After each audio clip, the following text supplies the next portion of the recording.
My name is Emmanuel, and I've lived in the Mursi village of Adika my whole life.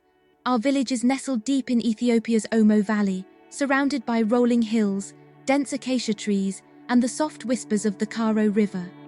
Here, traditions are our lifeblood, passed down through the generations like the sacred songs we sing to the rhythm of the djembe drums. But one day, something extraordinary happened, something that taught me the true strength of our people. It began on a crisp morning as the first rays of sunlight bathed our village in golden light. Smoke rose from the thatched roofs of huts, and the aroma of roasted coffee beans filled the air. Women carried clay pots on their heads, moving gracefully like the river itself, while children laughed as they chased chickens through the dust.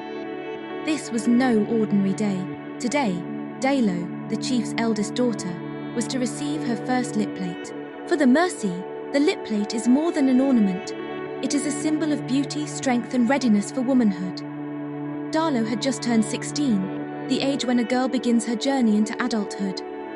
As the sun climbed higher, preparations for the ceremony were in full swing. Men cleared the central square, sweeping the earth until it was as smooth as river stones. The elders sat in a semicircle under the shade of a large baobab tree, discussing the ritual's details. Inside Dalo's family hut, her mother Yabesha and the village women surrounded her. They adorned her with vibrant beaded necklaces that cascaded down her chest and tied a crimson wrap around her waist. Her face was painted with white clay patterns, intricate swirls and dots symbolizing strength and fertility. Her mother whispered words of encouragement, her hands steady but her eyes glistening with pride. As midday approached, a crowd gathered in the square. The air buzzed with excitement and anticipation. Dalo emerged from the hut, her head held high, though I could see the nervous tremble in her steps. She was flanked by her father, Chief Alemu, a towering man with kind eyes and a commanding presence.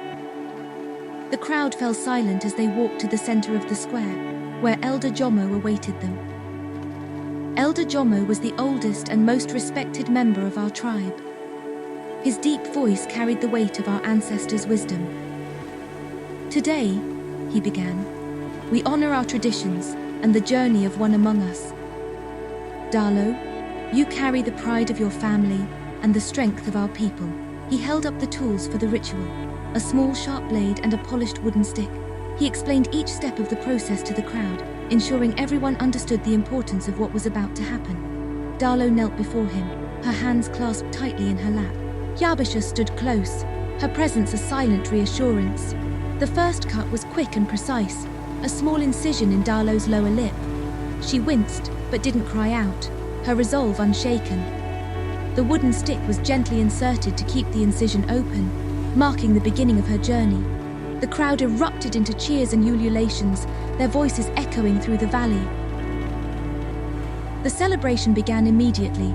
Drummers beat their drums with infectious energy, and women sang songs that spoke of courage and unity. The men recounted stories of past ceremonies, weaving tales of bravery and resilience. Children danced around the fire, their laughter a joyful melody that filled the air. As night fell, the village square transformed into a glowing circle of light and shadow. The fire crackled, casting dancing shapes on the faces of the gathered villagers. Dalo sat among the women, her lip adorned with the small stick that symbolized the start of her transformation. She looked both proud and reflective, her eyes shimmering with the fire's glow. Over the weeks that followed, Dalo's lip plate would grow, each new stage celebrated with equal fervor.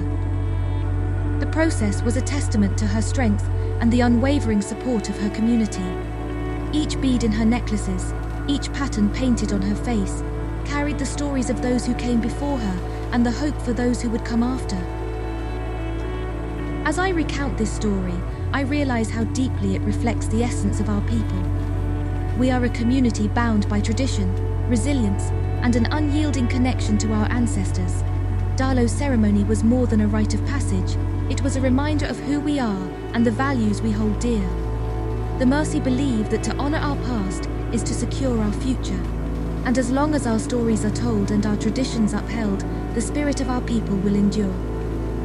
Dalo's journey is just one chapter in our tribe's rich history, but it is a chapter that will be remembered for generations to come.